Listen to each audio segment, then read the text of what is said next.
It was a time of great change, an age of discovery, a time of divisions over religion and politics. But by the end of the Tudor age, a single monarch would rule over England and Scotland, and Great Britain would have become one of the most powerful nations on earth. And the landscape of this island was changed forever. Taking to the skies, we can reveal the splendor of what remains of Tudor Britain.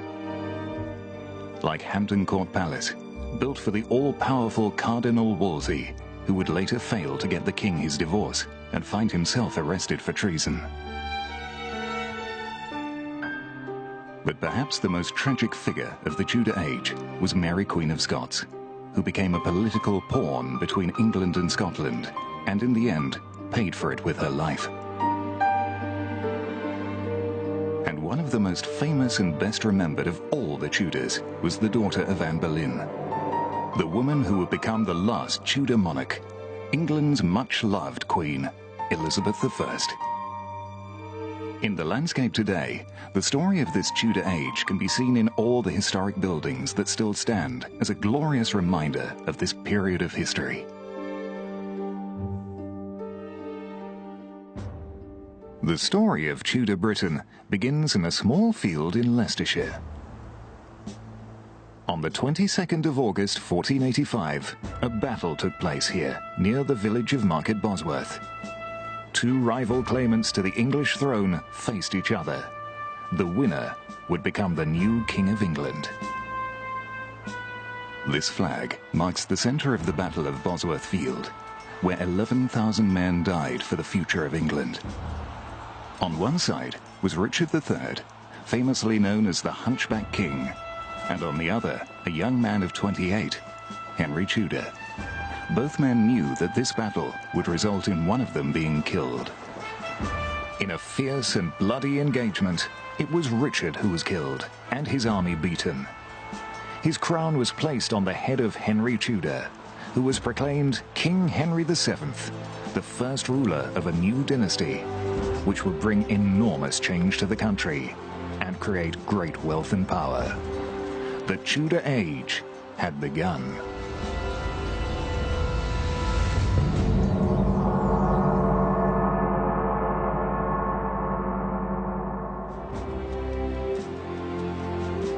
If Henry VII had been expecting his reign to be a peaceful one, he was mistaken. At the time, powerful English lords controlled vast areas of the country from their imposing castles, which dominated the landscape. Following their defeat at the Battle of Bosworth Field, many of these aristocratic families had their castles and estates taken into royal hands. So, Henry had enemies, and throughout his reign there were plots, rebellions, and pretenders to the throne to deal with. Executions were common. Despite these problems, Henry began to concentrate power in the hands of the dynasty, something that was to become a feature of the Tudor age. He died in 1509 and was succeeded by his son Henry VIII. During his reign, England would become a more settled and united country. As a result, there was a decline of castles and the first flowering of great Tudor houses. Compton Wynyates in Warwickshire was among the first great Tudor houses to be built. It was built by William Compton, a childhood friend of Henry VIII. Henry had given him the nearby ruinous Fallbrook Castle. William dismantled it and incorporated much of it, including a huge bay window, in his new house. The roofline has a Tudor trademark that can be seen on countless houses throughout the period. Fantastic chimneys of all shapes, sizes, and designs. Symmetry was also to play a part in Tudor design. At Melford Hall in Suffolk, the house has been designed with a sense of balance.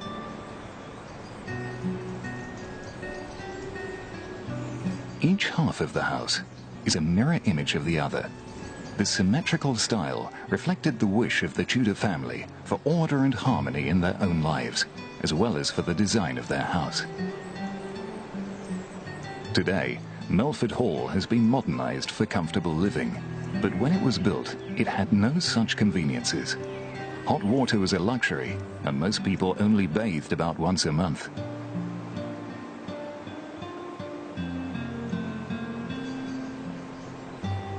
There is no fortification on the house, but there are small towers and turrets on the corners that seem a reminder of an earlier age of castles. This style of house became extremely popular, so much so that another can be found in the same village of Long Melford. Here a decorative moat surrounds the house, which has the same style of towers and turrets.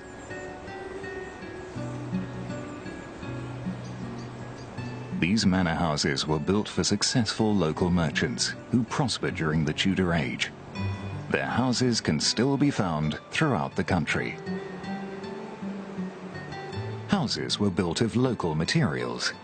Salgrave Manor, near Oxford, was originally constructed from local limestone around 1550. A fine example of a small Tudor manor house, Salgrave has a rich history. This is the ancestral home of George Washington, the first president of the United States, whose family were prosperous sheep farmers.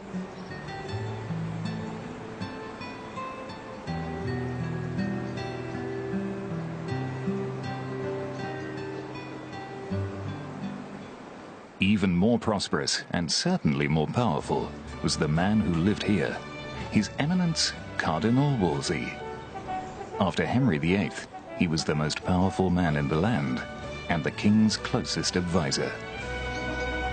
As a result, he was able, through patronage and corruption, to become immensely rich and build one of the grandest houses ever seen in England, Hampton Court.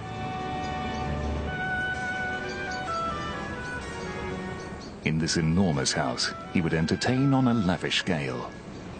It rivaled Henry's court, which angered the king.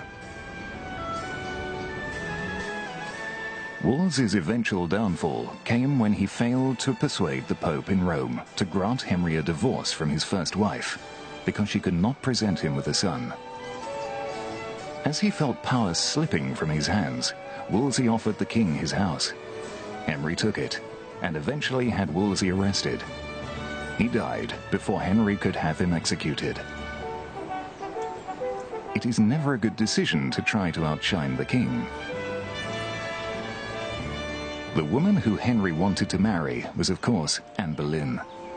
She was to become not only the second of Henry's 6 wives, but also the mother of the woman who would sit upon the English throne for 45 years, the future Queen Elizabeth I. She may have been born here, at Blickling Hall in Norfolk, home to Thomas Boleyn, although the house would have looked very different then. Anne's eventual marriage to the king had been engineered by family and friends, who stood to gain from her becoming queen. Their relationship was to cause one of the biggest upheavals in English history, the break with the Pope in Rome, and a new English religion.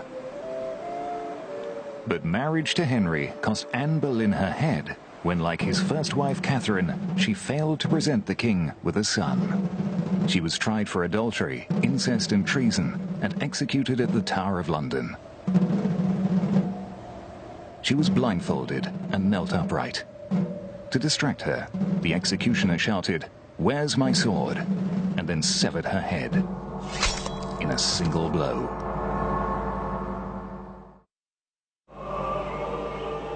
In the picturesque Scawl Valley in North Yorkshire are the ruins of Fountains Abbey, ruined not through neglect, but because King Henry VIII ordered its destruction.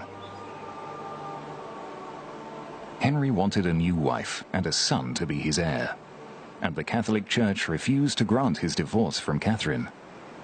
But Henry proceeded to dissolve England's relationship with Rome, had his first marriage annulled, and married Anne Boleyn.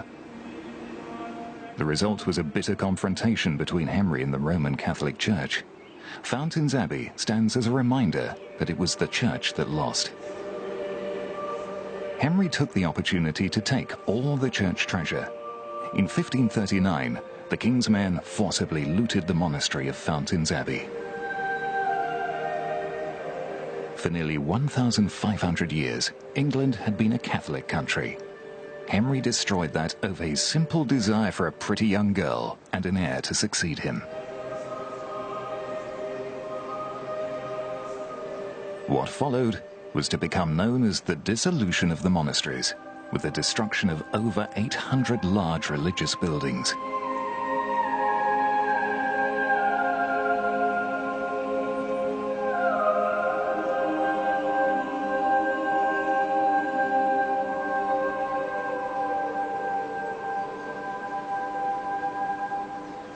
Monasteries like Whitby Abbey had grown rich and powerful over the centuries.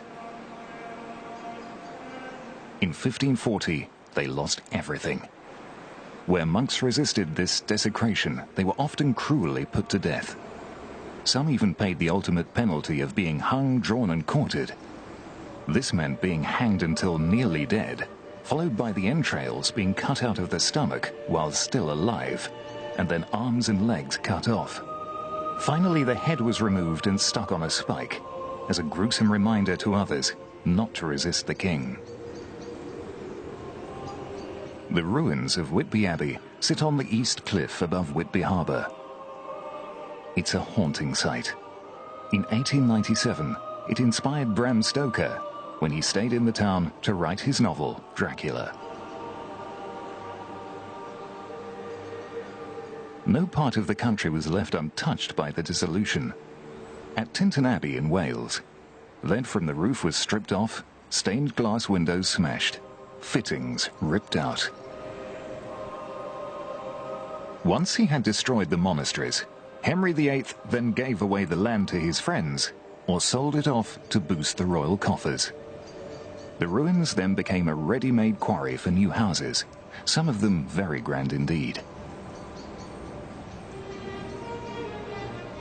During the medieval period, it was the great cathedrals that dominated the landscape. During the Tudor age, it was the great Tudor houses, many of which still stand proudly in the landscape. One of the most important is here in Wiltshire, Longleat House. It has a very different feel to it from the more simple Tudor brick houses. Its design was mainly influenced by Italy and must have seemed very modern at the time. The house was built in a period we now call the Renaissance, a cultural movement from Italy, which saw the rebirth of ancient classical ideals in all the arts.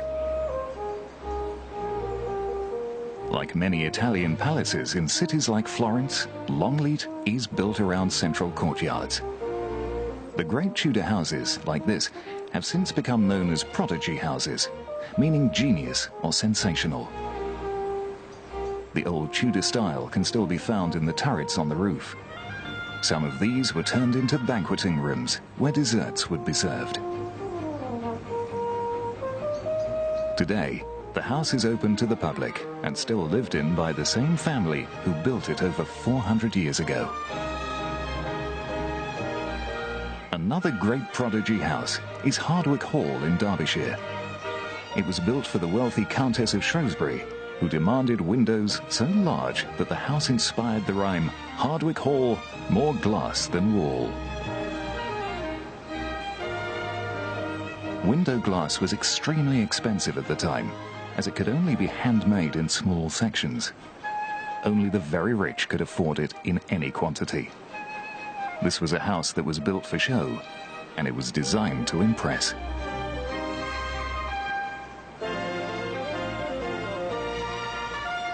Equally impressive is the house at the end of this long avenue in Somerset, Montacute. It was built by Sir Edward Phillips, a prominent judge in the Tudor age. The shape has the unmistakable Tudor E. It is possible that this design was in honour of Henry's second daughter and future queen, Elizabeth. It's a nice thought, but it's unlikely.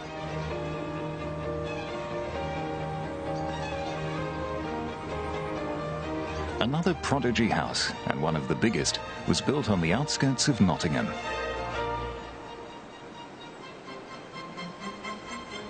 Woolerton Hall was built in the 1580s. It was constructed for Sir Francis Willoughby, a prosperous local merchant, using Ancaster stone from Lincolnshire. It took 8 years to complete, costing £8,000 at the time. In today's money, that figure is the equivalent of around 1.7 million. One of the interesting features of the house is the prospect room that sits on top of the Great Hall and gives fantastic views of the park and the countryside beyond. Tragically, a fire in 1642 destroyed much of the interior, but the building, one of the crowning achievements of the Tudor age, is still with us.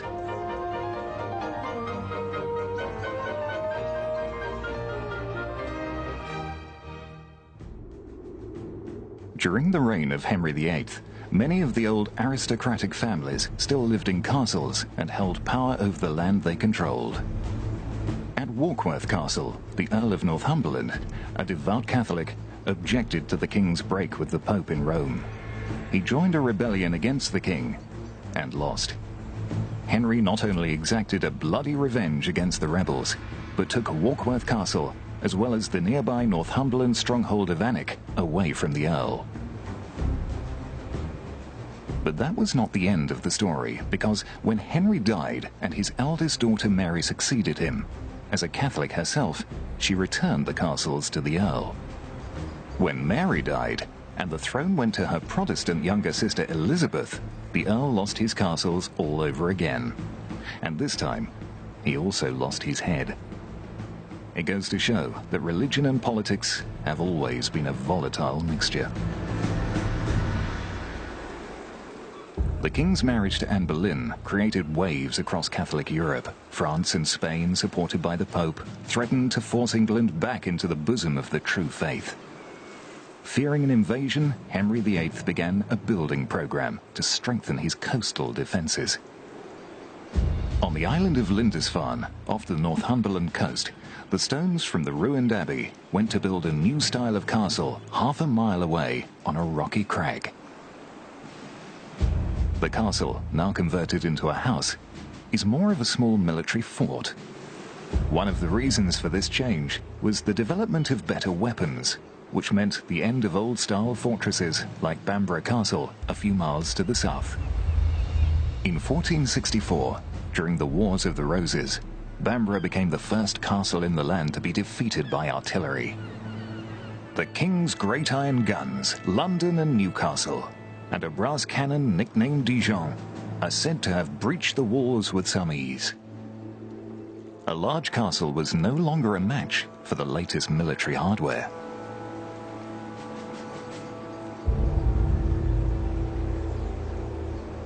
A new style of castle was required. These would be low-lying, more compact, and as a result, difficult to see and hit.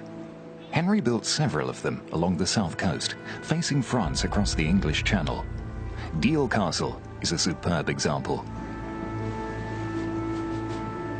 These forts used powerful new cannons to destroy an enemy before they landed on the beach.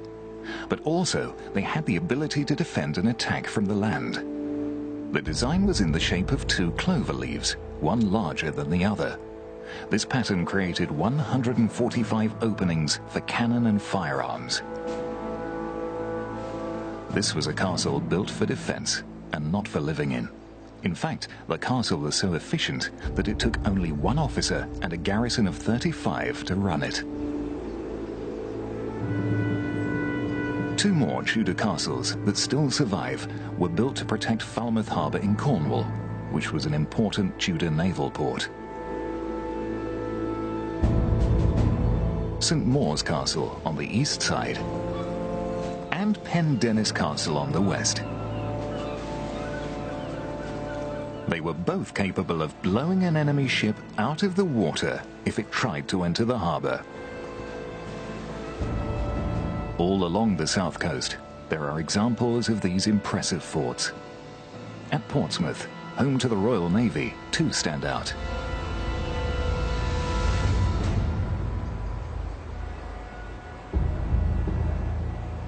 Southsea Castle is situated on a headland outside the harbour entrance, as this was a perfect position to protect the harbour from invading ships. Later additions have been added over the centuries.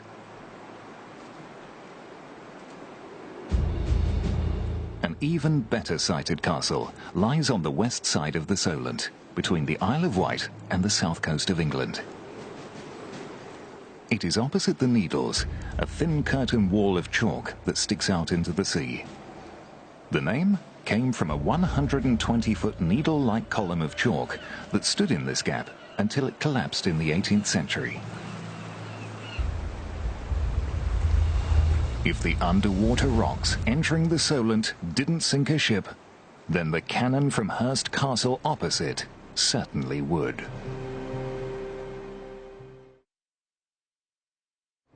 In 1558, Elizabeth I became Queen of England.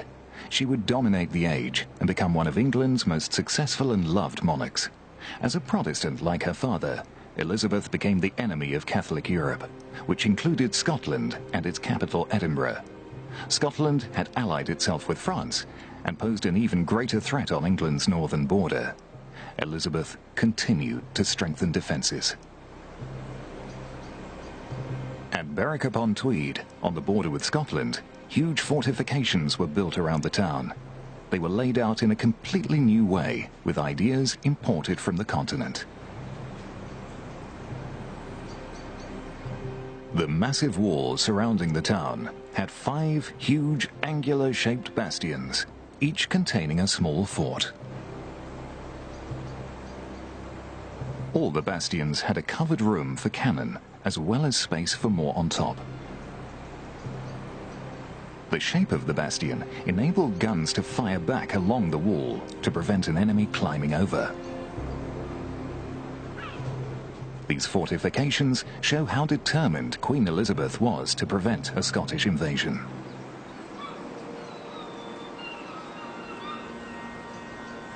But over the border in Scotland, they were just as concerned with English attacks and built castles to protect themselves. Close to the border is Caerlaverock on the Solway Firth. It is the only triangular castle in Britain and would have been a formidable fortress. In fierce and bloody battles, it was taken and retaken between the English and Scots armies several times. Another example is Threave Castle, a little further inland, built on an island in the River Dee. This was once home to the Earls of Douglas.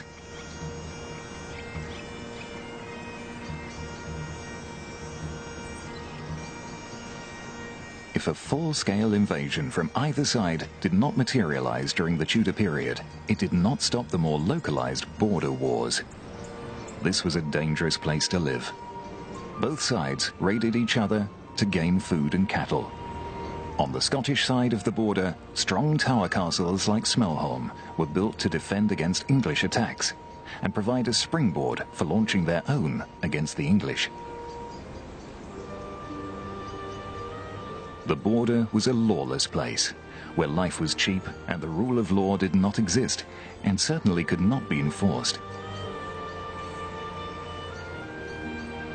Just over the border in England is Norham Castle on the River Tweed, which was also on the receiving end of attacks, as well as being the base for raids against the Scots to the north.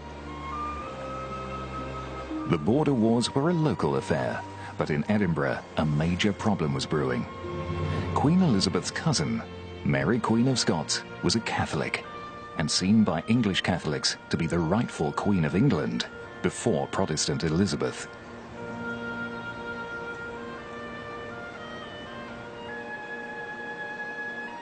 The two queens became bitter enemies. Mary Queen of Scots lived here in Holyrood Palace. By now, Scotland had become mainly Protestant, and Mary was viewed with suspicion. The feud was to end in tragedy, with plots, murder, rebellion, and war. Mary was abducted by Scottish nobles and held in the island castle on Loch Leven. With the help of her jailer's son, said to have been smitten by her beauty, she was secretly rowed to safety, where she rallied her supporters for one last battle. She lost and fled across the border to England, hoping for mercy from her cousin and bitter rival, Elizabeth. She was to be disappointed. Over the next 18 years, she was held prisoner in a succession of northern castles, including Bolton in Northumberland, where she lived for a year while it was decided what to do with her. Finally, after accusations of plots against Elizabeth, she was put on trial and executed.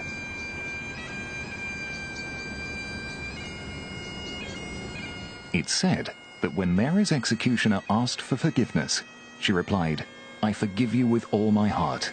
For now, I hope you shall make an end to all my troubles."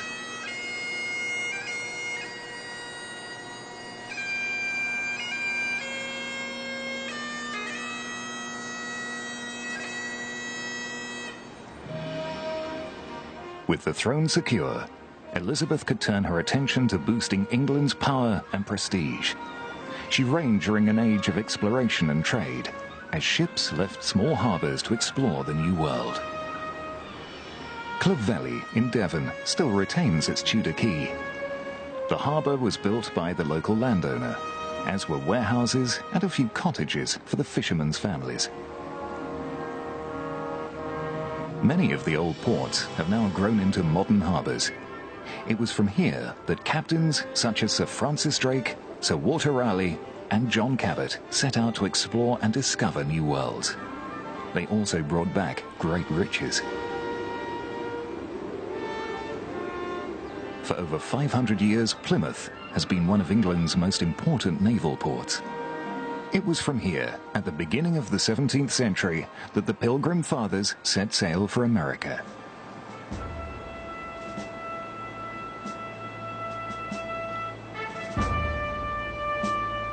With the possibility of an invasion, the Navy grew in importance. In July 1588, a ship patrolling off the coast like this Navy cutter today would have seen one of the greatest fleets ever assembled, set on conquering England, the Spanish Armada.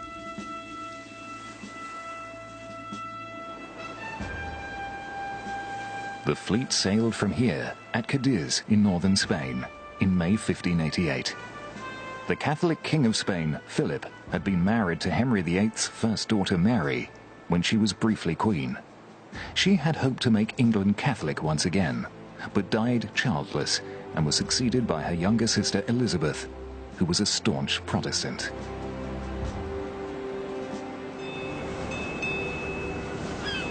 England was under threat. Philip of Spain saw the new queen as a heretic, and with the Pope's blessing, the Great Armada set sail from Spain for England. Sir Francis Drake, second in command, was said to be playing a game of bowls here on Plymouth Hoe when he was told that the invasion fleet of the Spanish Armada had been sighted out at sea. Legend tells us that he insisted on finishing the game before setting out to fight the Spanish ships. His ship would have looked something like this replica of the Golden Hind. It was in the original Golden Hind that Drake set sail in 1577 and circumnavigated the world for the first time. And it was in a similar sized ship that he would have set sail to meet the much larger Spanish vessels.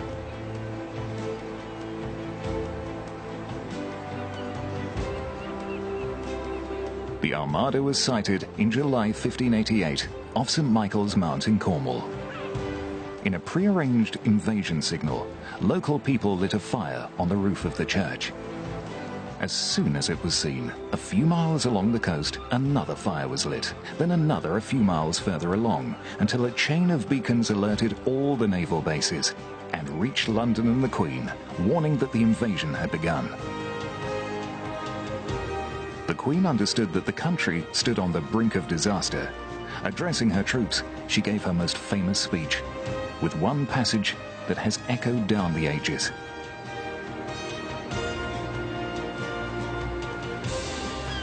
I know I have the body but of a weak and feeble woman, but I have the heart and stomach of a king, and of a king of England too, and think foul scorn that Parma or Spain or any prince of Europe should dare to invade the borders of my realm.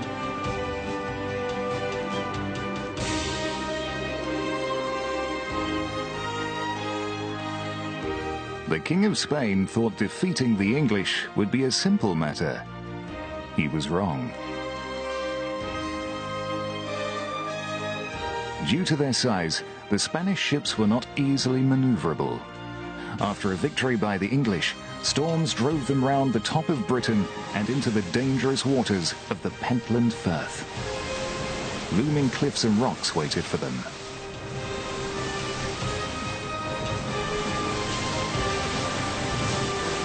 About 11,000 people died, and only a handful of ships made it back to Spain. Sir Francis Drake returned here to Buckland Abbey, just outside Plymouth. He had purchased the building after his voyage around the world.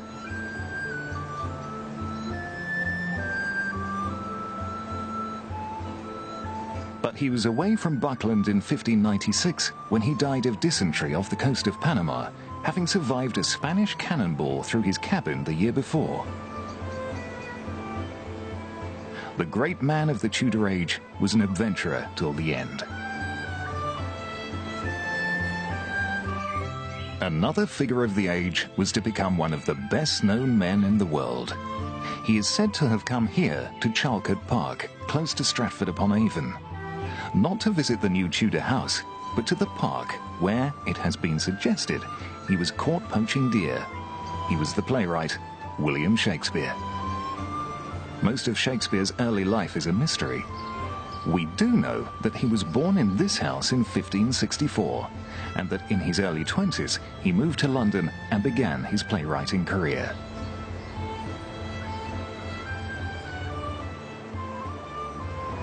The London that Shakespeare knew has long since disappeared, but one important building has been rebuilt on the banks of the River Thames, where the actor-turned-writer had some of his plays performed. The Globe Theatre. The circular theatre has high galleries that look down on the stage. Most of the audience stands in the pit in the middle, and if it rains, they get wet. The stage is on a raised platform that projects into the pit. This version of the Globe Theatre has the benefit of electricity, which means that unlike in the days of Shakespeare, plays can be performed at night. In all, Shakespeare is known to have written 36 plays, tragedies like Hamlet, comedies like Midsummer Night's Dream, histories like Richard III, and romances like The Tempest. At the end of his life, Shakespeare retired back to Stratford-upon-Avon, where he died in 1616.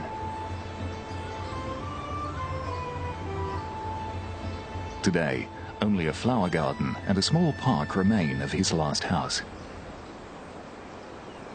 During the life of Shakespeare, England was growing in prosperity due to an increase in farming.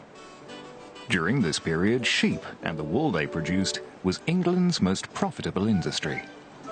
A perfect example of a wool town can be seen in the east of England, at Lavenham in Suffolk. Many weavers and cloth workers were family members who worked in many of these original Tudor houses. Over 30,000 sheep were kept on just one farm in the area. Fortunes could be made if you had the land. Long Melford in Suffolk is another example of a town that flourished under the wool trade. The wealth can be seen in the enormous local church, which could only have been built from the profits of a very successful business.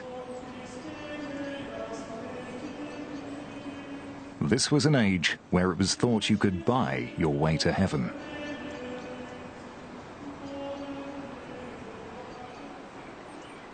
Another way of spending your money, if you had it, and wanted to enhance your social status, was to engineer a visit by Queen Elizabeth on one of her progresses around the country. This would put you on the map. The Queen built no palaces for herself, letting her courtiers build houses to entertain her in. In 1570, Kirby Hall was as up-to-date and modern as could be, and largely built to entice the Queen to come and stay. Lots of expensive glass and fine gardens to walk around. But the house cost a fortune to maintain, and eventually the family lost their wealth in gambling, and the house was left empty.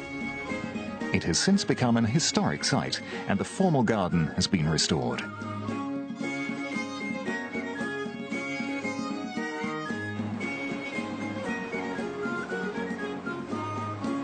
Other families fared better.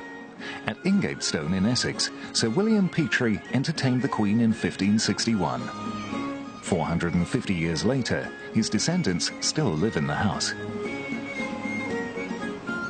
The Queen never built a palace of her own and preferred to let others entertain her at their expense. It has been said that she would use a royal visit to punish someone because all the bills for entertaining would financially ruin them.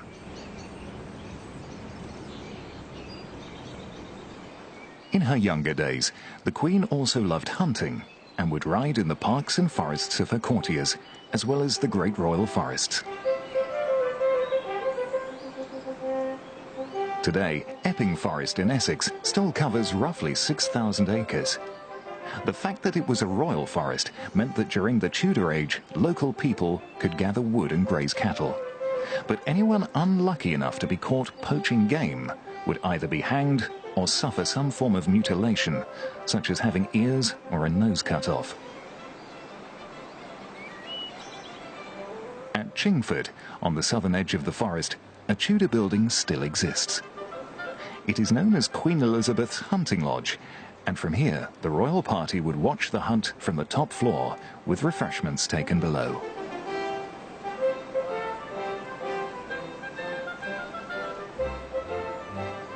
But these buildings housed royalty and the rich only.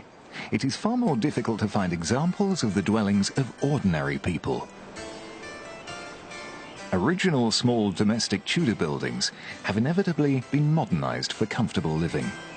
However, at the Weald and Downland Museum in Sussex, some of these original buildings have been rescued and rebuilt to form part of a small village.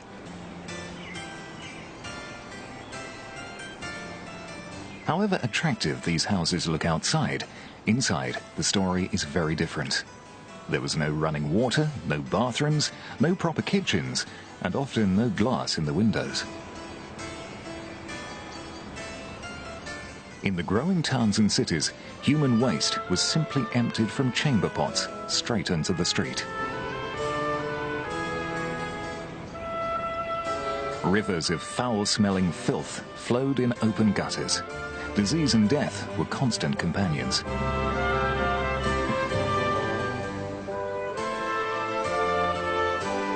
Away from the dirt of the towns, homes were being built that have become most associated with the Tudor age, the great wood-beamed houses.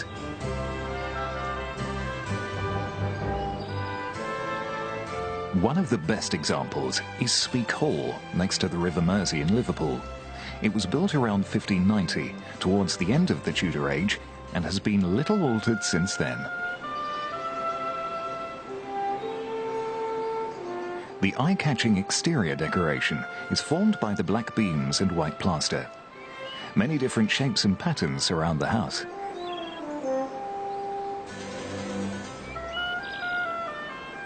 Today, the house stands right next to the main runway of Liverpool John Lennon Airport.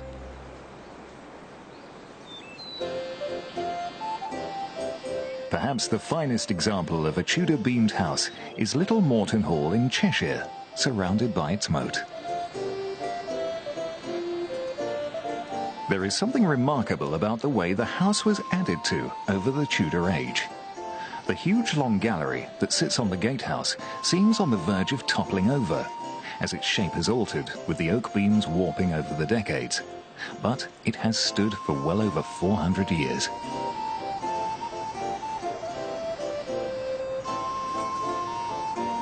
It was during the Tudor period that a new style of garden design began using intricate patterns. The Morton family, who lived here, created a small example in this latest fashion.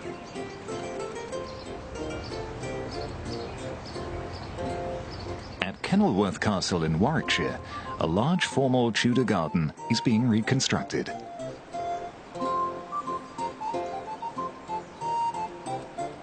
And a small example of the style has been recreated here at Doddington Hall in Lincolnshire. These gardens were often known as knot gardens because sometimes the low hedges seemed to cross each other in a pattern of knots.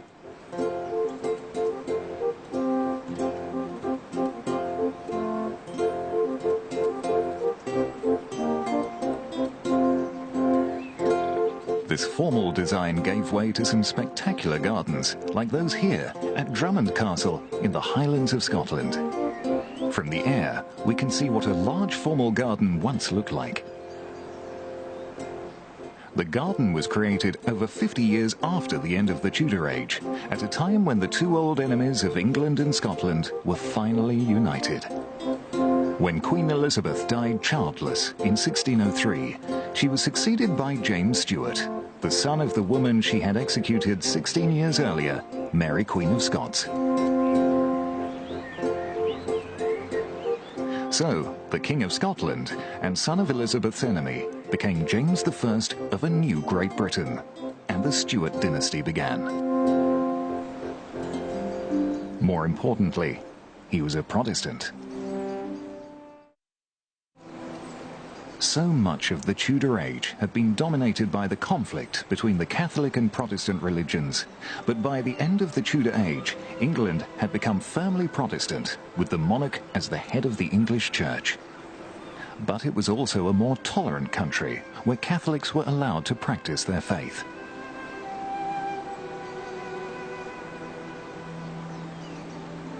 Two contrasting buildings, one small and one enormous, seem to sum up the Tudor Age. In the corner of this field is perhaps one of the most extraordinary buildings in the country, designed by Sir Thomas Tresham after his release from prison for being a Catholic in 1593. By the end of Elizabeth's reign, a certain freedom of worship was tolerated. In this folly, Tresham declared his Catholic faith. He designed it to show his belief in the Holy Trinity, the Father, Son, and Holy Ghost. The number 3 is represented everywhere.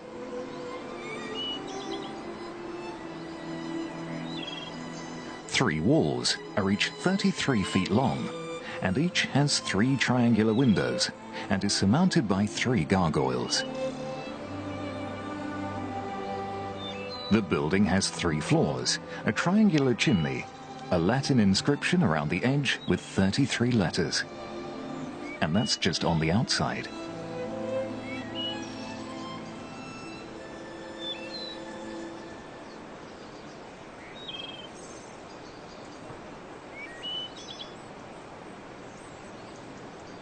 Meanwhile, 20 miles away, an acquaintance of Sir Thomas Tresham was building an altogether grander and more palatial building that perhaps represents the change that the Tudor Age had brought to England. In Lincolnshire, at the end of this long avenue, is a house that was built by William Cecil, Queen Elizabeth's first minister. It is certainly one of the largest and grandest Tudor houses in the country, and took over 30 years to complete. Burghley House.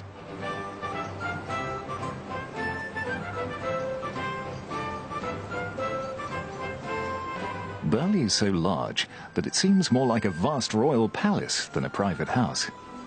This was just as well because when Queen Elizabeth came to stay, she arrived with dozens of officials and attendants, all of whom had to sleep, eat and be entertained in the house. A lot of room and a lot of money was needed whenever the Queen dropped by.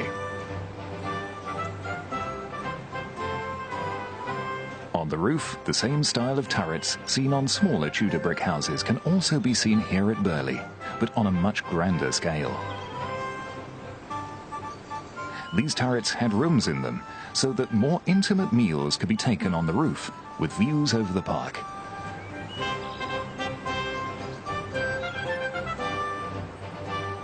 This really was a grand palace, fit to entertain a queen.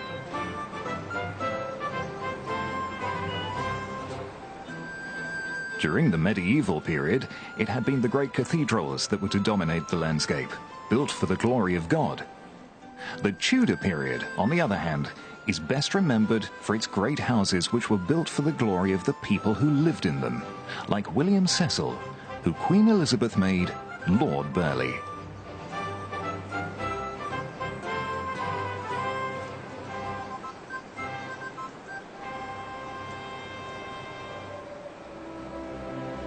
When the Queen died in 1603, the Tudor Age died with her.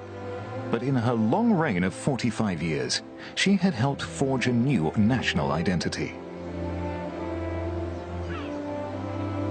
A new Great Britain was on its way to becoming one of the most powerful nations in Europe.